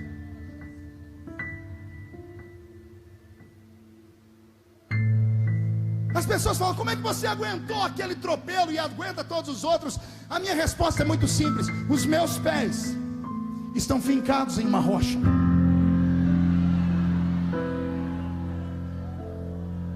Esse homem já foi menino, e esse menino viu Deus, esse menino ouviu Deus, esse menino experimentou Deus nos seus cultos. E tem uma música que é muito cantada ultimamente que diz assim: quem já pisou no Santo dos Santos, em outro lugar não consegue ficar. Falta alicerce para a nossa geração. E Deus é tão bom que mandou o seu diácono para o culto hoje, a chuva. Agora eu posso ir até as 4 da manhã pregando. Cadê os pentecostais para dar um grito de glória a Deus aí? Ei, olhe para mim. Quando num culto de domingo, o meu pastor todo alegre disse assim: ninguém falte no culto terça-feira, porque terça-feira vamos ouvir o testemunho de um ex-defunto. A igreja entupiu de gente, e lá estava eu no meio do povo. Eu queria ver um ex-defunto. Agora pense num homem que quase não dormiu aquela noite. Fui eu. Porque o pastor entrou com um ex-defunto na igreja, e o ex-defunto estava vestido igual um defunto, terno preto, aquela camisa branca, aquele rosto fechado. O pastor entrou pelo meio da igreja e caiu um temor sobre nós tão grande que ninguém conseguia sequer respirar direito. O pastor mal conseguiu cantar o hino 15 da harpa, fez uma leitura rápida da Bíblia e disse: igreja, vamos ouvir o ex-defunto dar o seu testemunho. Lembro-me como se fosse hoje. Aquele velho, magro, olhou para a igreja por um minuto. O olhar dele era tão penetrante que a gente perdia a respiração. Caiu um temor sobre nós. Ele enfiou a mão num bolso, pastor, e tirou um papel amarelado e disse: esse aqui é o meu atestado de óbito. E leu o nome dos 3 médicos que assinaram. E ele passou o atestado de óbito pelo presbitério da igreja. Ele enfiou a mão no outro bolso e tirou uma foto branco e preta. E na foto estava um homem deitado dentro de um caixão com algodão no nariz. E ele disse: esse homem deitado no caixão sou eu. Caiu um silêncio na igreja, mas não era silêncio de repúdio, era de temor a Deus. E ele começou a dizer assim: meu nome é João de Oliveira. Eu fui ao céu depois de ter morrido, e Jesus me mandou de volta. E ele começou a contar: eu estava na porta da cidade sagrada, com seus portões dourados, e Jesus apareceu ali na frente, me deu um abraço e disse: bem-vindo, João. E João de Oliveira disse: obrigado, Senhor, eu posso entrar? E Jesus disse para ele: João, você não pode entrar ainda. E ele disse: porque eu estou em pecado, eu vou para o inferno? O Senhor Jesus disse: não, João, é que eu tenho que resolver um problema. Ele falou: que problema? Olha lá para a terra. E ele disse que ele olhou para o chão. Quando ele olhou para o chão, abriu o chão, e ele viu a casa dele, uma casa de barro, chão de terra, coberta de sapé, um caixão no meio da sala, 3 crentes com a Bíblia debaixo do braço, e num canto da sala tinha uma senhora de coquezinho na cabeça, de cabelos brancos, com 14 crianças ao redor dela. Ele disse que a porta da frente abriu e entrou um pastor de chapéu na cabeça, bengala na mão, a Bíblia na outra. Foi perto do caixão, tirou o chapéu, olhou, cumprimentou os irmãos e foi perto da viúva. E a viúva pegou na mão dele e disse assim: pastor, fala para Jesus devolver meu marido, porque nós temos 14 filhos para criar. Fala para Jesus ter piedade da minha família. E o pastor foi tocado, chegou perto do caixão, olhou, não sabia se começava o culto fúnebre ou não, foi tomado pela fé, ajoelhou na frente do caixão e agarrou a mão do defunto. E a oração dele era essa aqui: Senhor Jesus, quem ora aqui é o teu servo João Colenda, e eu estou orando para que João de Oliveira retorne. porque ele tem 14 filhos para criar. Quando aquele homem contou isso, ele começou a chorar. E eu, criança, comecei a chorar junto. Porque na mente de um adolescente de igreja, olha o que eu ouvi. Eu ouvi um pastor falar que teve um pastor que foi orar por ele morto. E ao orar disse assim: quem ora aqui é o teu servo João Colenda. A mensagem que veio para o coração do menino foi essa. Houve um tempo em que homens tinham uma ficha tão grande no céu, que quando oravam usavam seu nome e diziam: quem ora aqui é João Colenda, teu servo.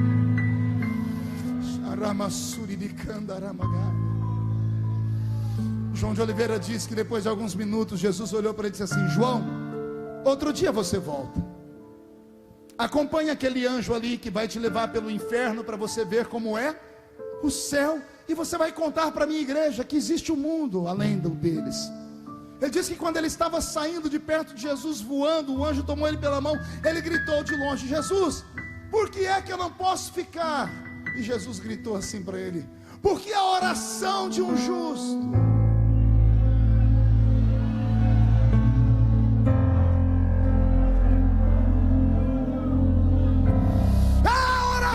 de um justo pode muito em seus efeitos.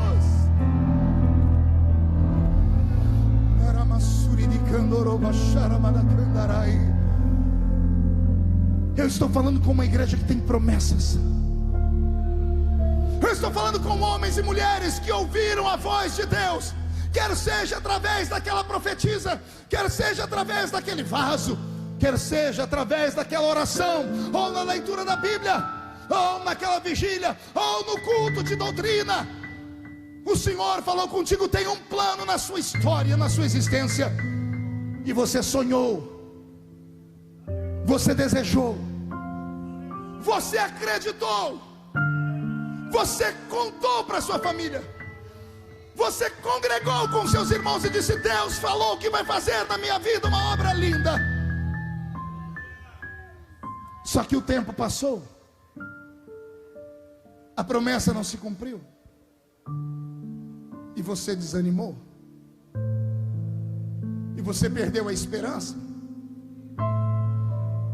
e você perdeu a alegria, e você perdeu os sonhos, e você perdeu a vontade de orar, e você perdeu a vontade de jejuar, perdeu a vontade de caminhar léguas, quilômetros para ir ouvir um profeta pregar em outro lugar. Enquanto eu prego e falo isso, o Espírito Santo está aí do seu lado, numa luta desenfreada. Se houver alguns crentes espirituais aqui, eles podem ouvir o que eu estou ouvindo: barulho de espadas acima desse teto, demônios e anjos degladiando por esta reunião, demônios fazendo de tudo para segurar, transformar o céu em bronze, e os anjos lutando com as poucas forças que tem, porque a igreja já não ora e não pede mais. É a oração da igreja que fortalece esses santos anjos para nos defender. Mas a igreja já não entende mais nada de batalha espiritual. E aí, meia dúzia de crentes pentecostais que ainda acreditam e não tem vergonha de adorar a Deus, ficam gritando, um aqui, o outro ali, o outro lá. São brasas esparramadas no meio de um ambiente. Eu creio que Deus pode nos incendiar, mas Ele só fará isso se a igreja inteira clamar.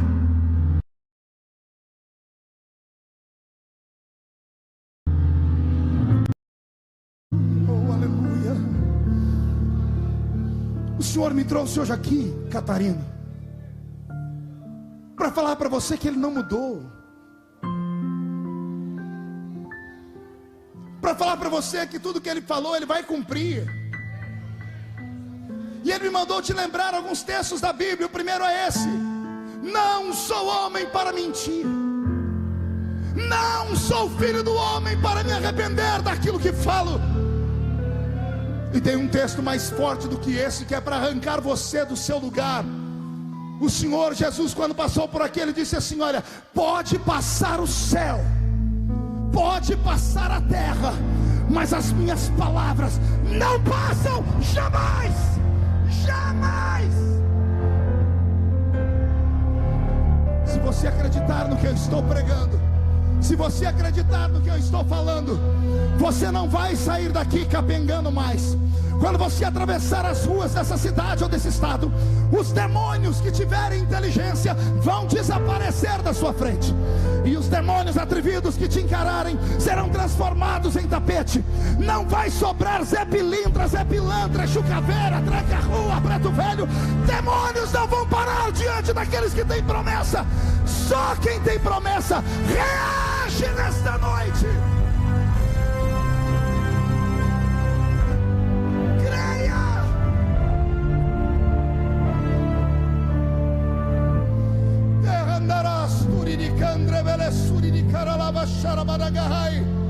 Creia!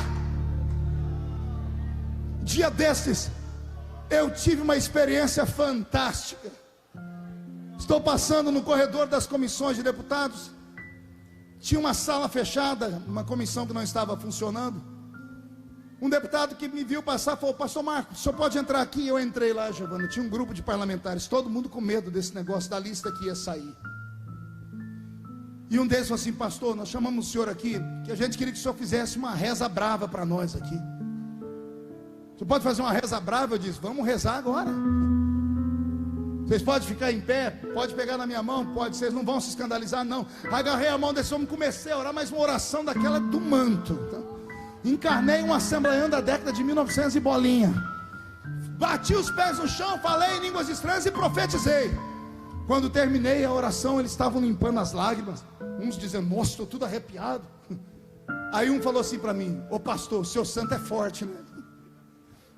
Eu disse: você não sabe como. Quando eu estava saindo, um desses falou assim: ô pastor, o senhor pode ensinar para nós? Eu disse: ensinar o quê? O senhor pode ensinar para nós como é que faz para ter o corpo fechado? Linguagem de ímpio. Eu falei: como assim? O senhor tem um corpo fechado? Eu falei: por quê? Pastor, se acontecesse a metade do que aconteceu com o senhor, com a gente estava morto. Ensina para a gente por que nada pega no senhor.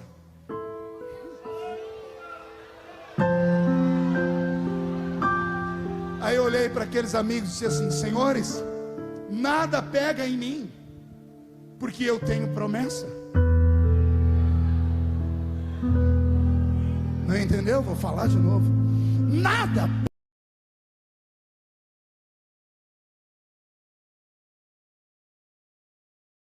pega em mim.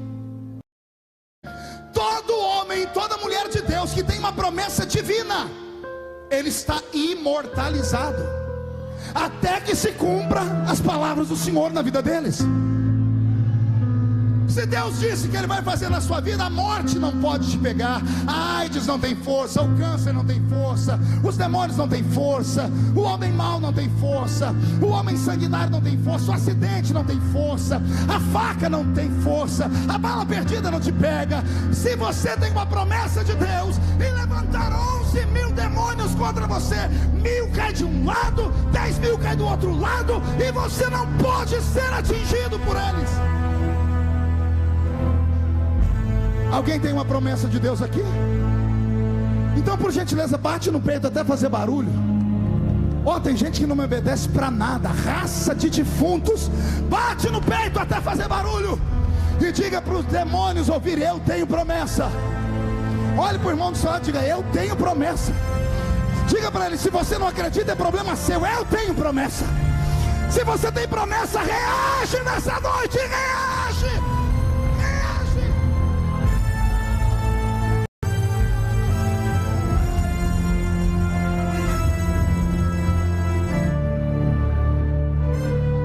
Deus está aqui. Pastor Marco, mas o que Deus falou comigo não faz sentido. Meus parabéns. Meus parabéns. Porque se Deus falou com você alguma coisa louca, é porque Ele achou você digno de ser esse louco para receber a loucura dele. Se eu voltasse no tempo, andando pelas ruas da minha cidadezinha de Orlândia, empurrando a minha bicicletinha barra forte, um chinelo vermelho num pé e um azul no outro, Morávamos em 12 pessoas em 2 cômodos. Um bocado de folheto na mão e uma Bíblia toda rasgada. Eu e Marco Belisário, que era o meu líder de mocidade. A gente evangelizando de porta em porta. Um dia nós estávamos subindo uma rua na minha cidade. Passou um avião bem baixinho. Eu olhei para o céu e disse: eita, que um dia eu vou estar lá dentro. O Marco olhou, deu 3 passos. Ele teve uma crise de riso. E eu ri junto com ele. A gente chorou de tanto rir. Eu perguntei: você está rindo do quê? Ele falou: pela mesma coisa que você. Como é que um dia nós vamos estar lá? Olha onde a gente mora, perto do nada, do lado de lugar nenhum.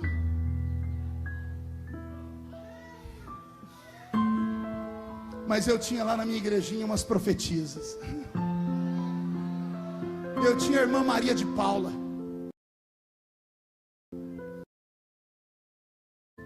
O zagueiro e o atacante.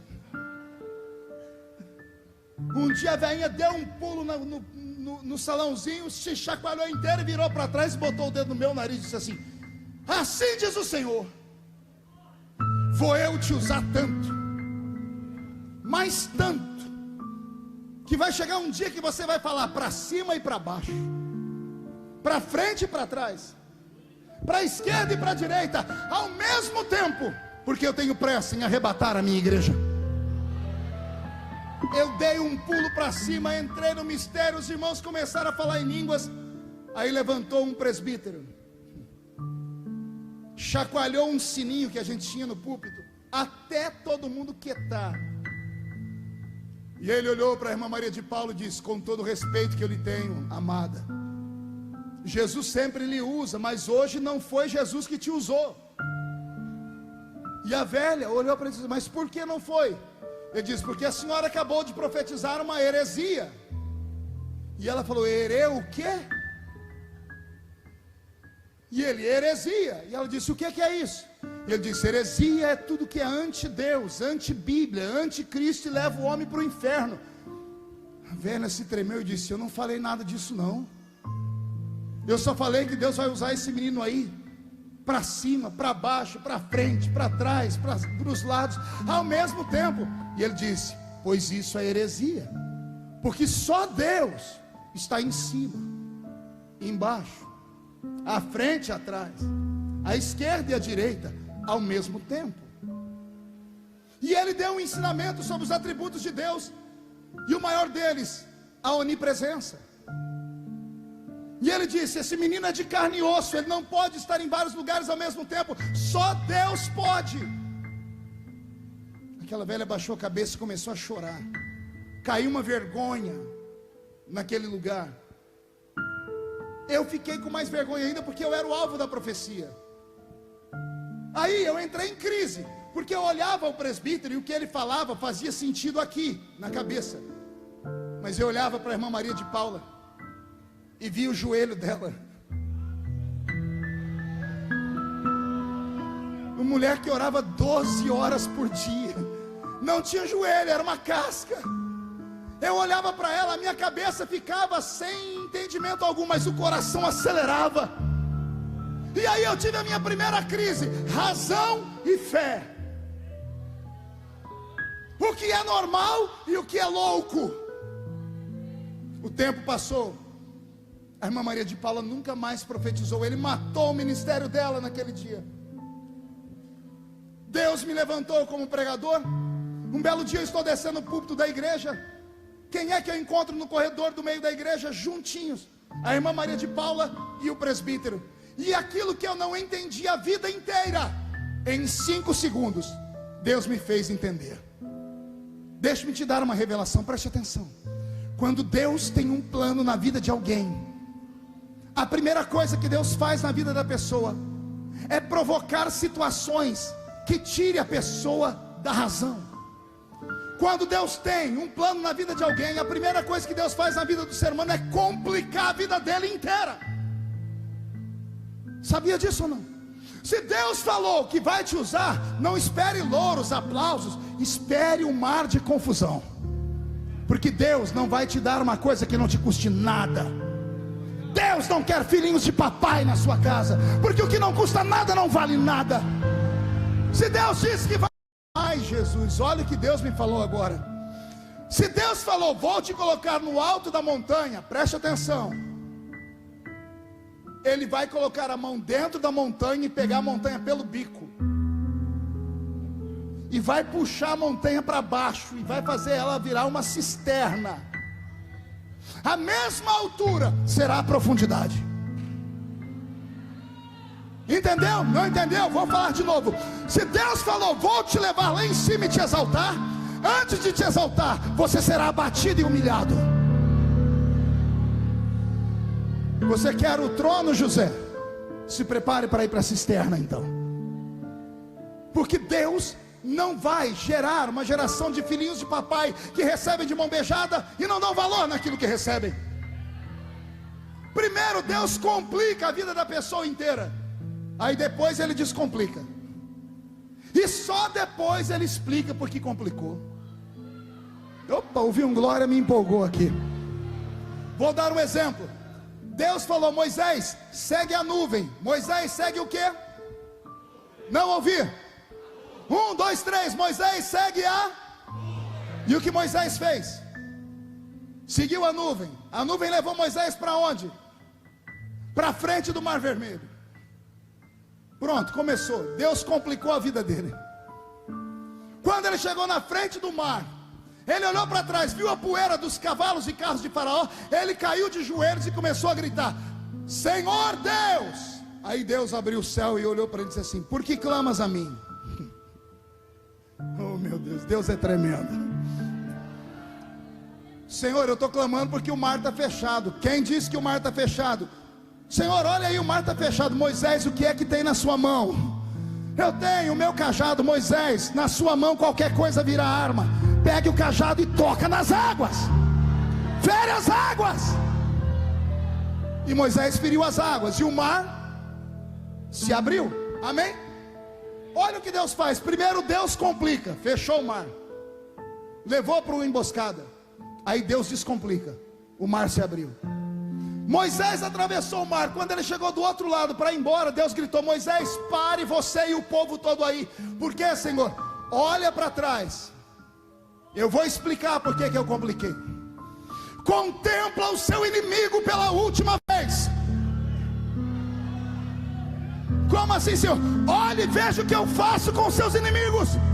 Eles nunca mais irão te perseguir, Moisés. Alguém entendeu? Primeiro Deus complica, depois ele descomplica, e só depois ele explica por que complicou. Deixa eu fazer uma pergunta, de repente eu estou pregando para as pessoas erradas. Tem alguém aqui que a vida está toda complicada? Levanta a mão para eu ver. Então dá glória a Deus, porque Ele está falando com você. Se você for batizado com o Espírito Santo, ameaça soltar uma rajada de língua estranha. Deixa o diabo desesperado nessa noite. Já estou terminando. Deus me fez enxergar a irmã Maria de Paula e aquele presbítero. E o que eu não entendi a vida inteira, eu entendi em 5 segundos. Eu pedi para os dois sentarem comigo num banco. Aí eu olhei para o presbítero, olhei para a irmã Maria de Paula. Eu agora sou pastor e ele é presbítero. E eu disse para ele, como seu pastor, eu quero que você peça perdão a essa mulher.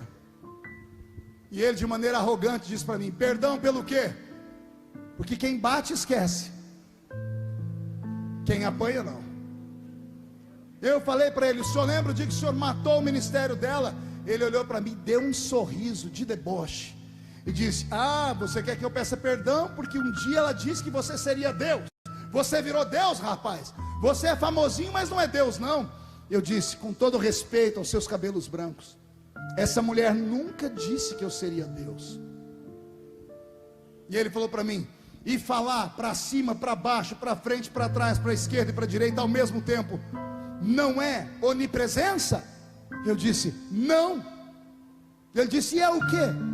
Eu falei, é tecnologia.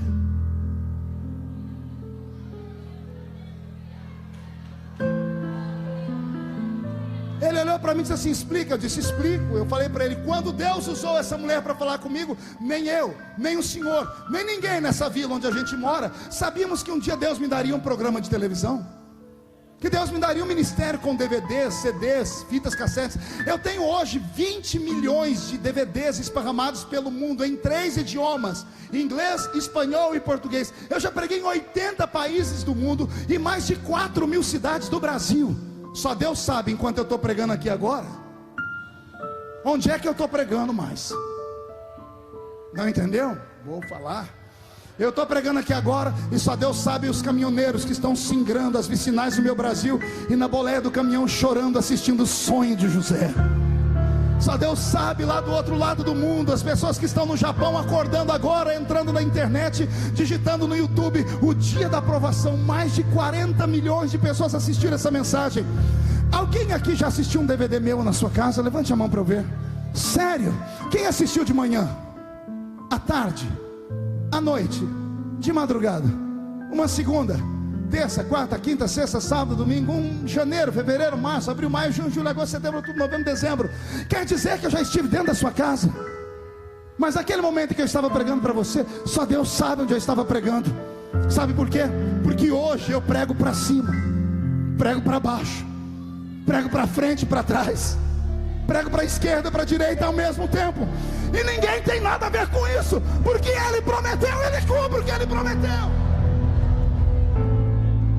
Vou terminar dizendo que você não tem noção do que Deus fará para cumprir o que Ele te prometeu.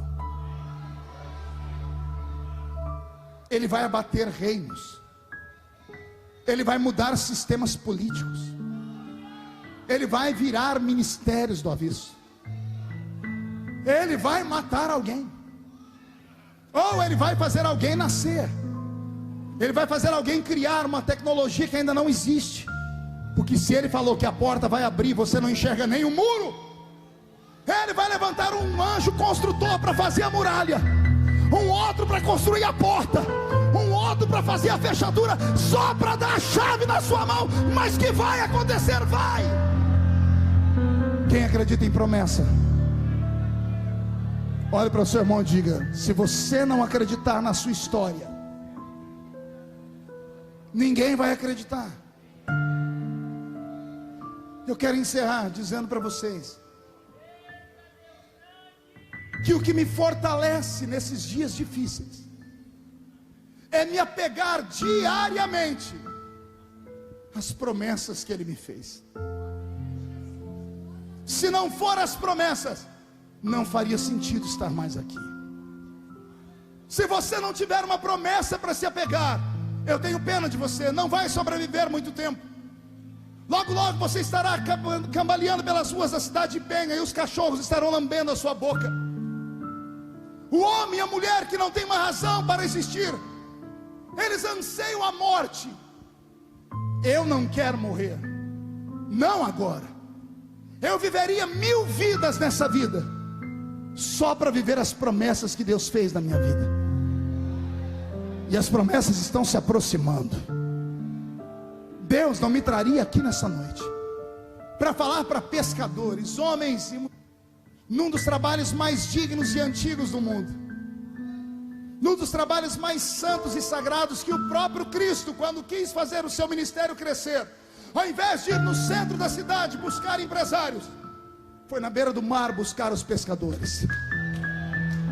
Se o Senhor me trouxe nessa noite, é porque há uma promessa na vida desses pescadores, e quem viver verá, para ver uma a uma das promessas se cumprirem. E não tem homem na terra, não tem demônio no inferno, e não tem anjo no céu capaz de fazer as promessas de Deus recuarem atrás. Só quem tem promessa dá um grito de glória a Deus, por gentileza. Fique de pé, por favor. Fique de pé. Feche os seus olhos. Porque existe aqui no nosso meio um grupo de homens e mulheres que há muito tempo não entravam em uma igreja, que há muito tempo não participavam de um culto. Na cabeça deles, eles vieram arrastados pela propaganda. Na cabeça deles, eles vieram arrastados pela oração do pai e da mãe, pelo convite do amigo, quando na verdade foi o próprio Deus que colocou um anzol no seu queixo e te fisgou nessa noite. O Senhor sabe da sua angústia e da sua mágoa.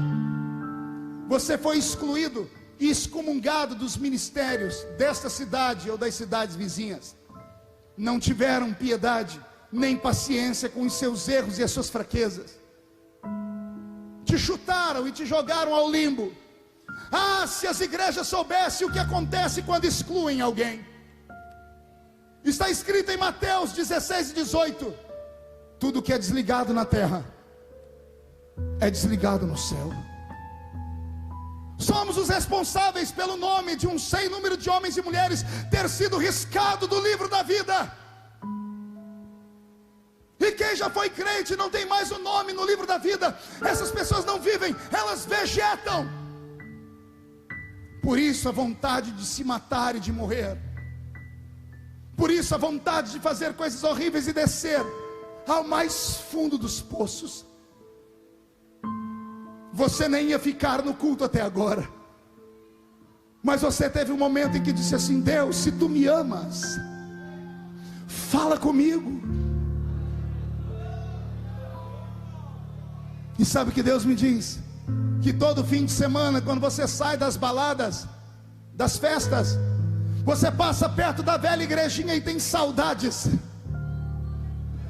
Você chora de saudade da voz rouca do pastor, do círculo de oração, do grupo de jovens, mas você não tem mais vontade nem força, porque você está magoado. A igreja vai inclinar a cabeça, por gentileza. O Senhor me trouxe aqui para te dizer: rapaz, homem, você ainda vai ser pastor. Você ainda será um pastor. A senhora será uma mulher de Deus. Sua história vai fazer história.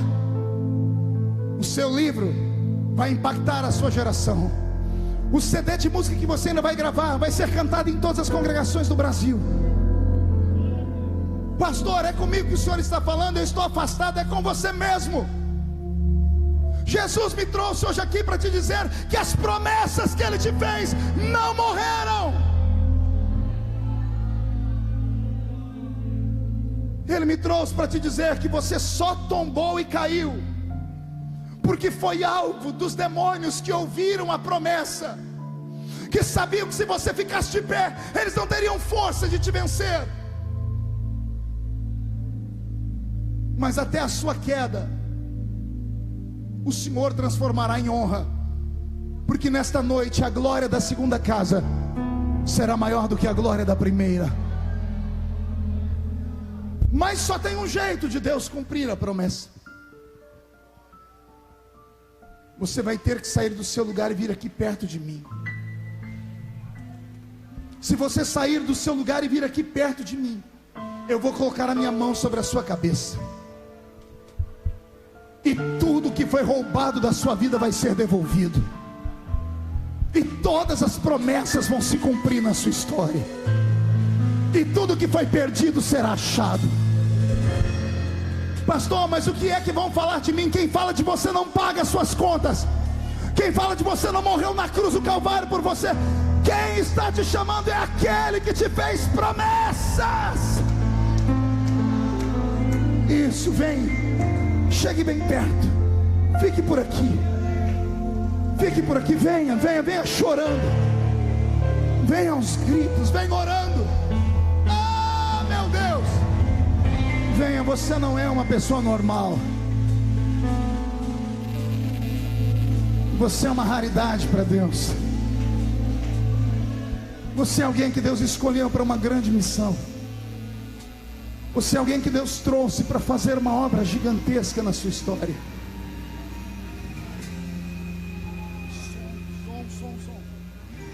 Não consigo ir além do teu olhar. Tudo que eu consigo é imaginar a riqueza que existe dentro de você. O ouro consigo só admirar, mas te olhando eu posso a Deus. Deus te trouxe. A igreja não está feliz? Eu fui claro no convite que eu fiz. Não conseguem esconder. Essas pessoas que estão voltando estavam fora dos caminhos do Senhor.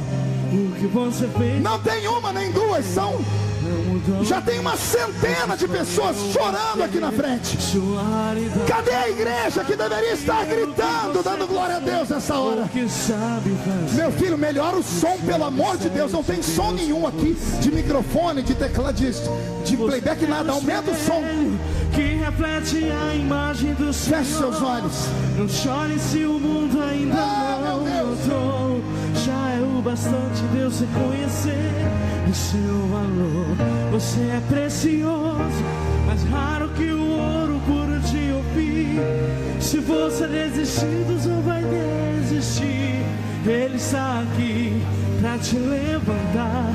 Se o mundo te fizer cair. Incline a sua cabeça. Pegue na mão de quem está do seu lado. O ouro eu consigo só de. O céu está aberto sobre este lugar. Eu posso a Deus adorar. Sua alma é um bem que nunca envelhecerá. O pecado não consegue esconder. A marca de Jesus existe em você. O que você fez ou deixou de fazer não mudou o início. Deus escolheu você. Sua raridade não está naquilo que você possui ou que sabe fazer. Isso é um mistério de Deus com você. Você é um espelho que reflete a imagem do Senhor. Não chore se o mundo ainda não notou. Já é o bastante Deus reconhecer o seu valor. Você é precioso, mais raro que o ouro puro de ouvir. Se você desistiu, Deus não vai desistir. Ele está aqui para te levantar. Se o mundo te fizer cair, eterno Deus de Israel, o céu está aberto sobre nós, meu Pai. Comece a perdoar os pecados. Faz cair o poder do seu sangue neste lugar. Aleluia!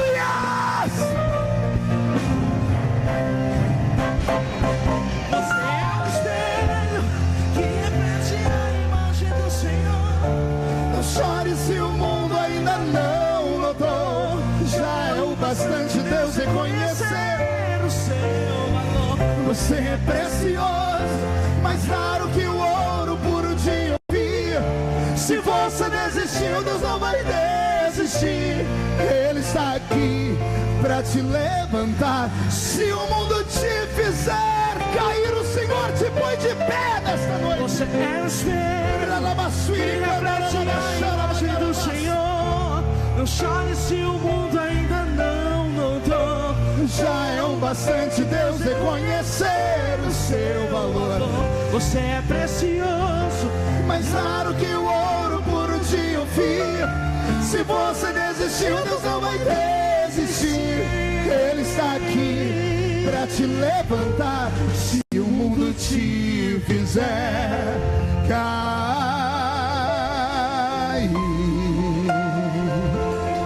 Vocês que vieram à frente, inclinem a cabeça. Pegue bem firme na mão de quem está do seu lado.